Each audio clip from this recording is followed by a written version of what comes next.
செங்கல்வராயனோட மகன் பழனி, அவர் உங்களுக்கு தெரியாது. சரி, முதல்ல செங்கல்வராயனை தேடுவோம் அப்படின்னு கூகுளில் தேடுறேன். செங்கல்வராயன் சில்ஸை காமிக்குது, வேற ஏதோ செங்கல்வராயனை காமிக்குது. அப்போ எங்கிறது பழனியை தேடுறது? சரி, மித்ரனை தேடுவோம் அப்படின்னு சொல்லிட்டு மித்ரன் அப்படின்னு டைப் பண்ணால் இரும்புத்திரை திரைப்படத்தோட இயக்குனர் மித்ரனை ஏஐ வந்து பாப் அவுட் பண்ணி கூகுள் காமிக்குது. சித்தார்த் அபிமன்யு தேடுவோன்னு சொல்லிட்டு சித்தார்த் அபிமன்யுன்னு டைப் பண்ணுறேன். இதெல்லாம் என்னன்னு யோசிக்கிறீங்களா? யார் வந்திருக்கான்னு பாருங்க, அரவிந்த் சாமி.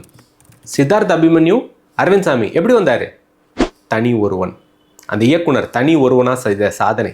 தனி ஒருவன் படத்தில் சித்தார்த் அபிமன்யு அப்படின்ற அந்த கேரக்டர் அரவிந்த் சாமியோட மேர்ஜ் ஆகி அதுதான் கூகுளே காட்டுது. அந்த அளவுக்கு ஒரு பெயருடைய தாக்கம் இருக்குது. அப்படியாப்பட்ட இலக்கை தான் நம்ம வைக்கணும்.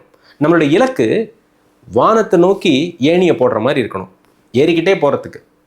இந்த மித்ரன்றவர் தான் கதாநாயகன் நீங்கள் நினச்சிட்டு இருக்கீங்க.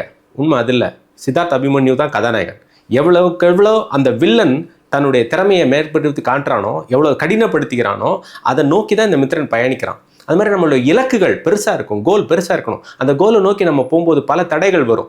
நம்ம அந்த இலக்கை அடையணும். சித்தார்த் அபிமன்யு அப்படின்னு எப்படி அந்த கேரக்டர் உலகெங்கிலும் பிரபலமாச்சோ அந்த மாதிரி நம்மளுடைய இலக்கை நம்ம அடையணும்.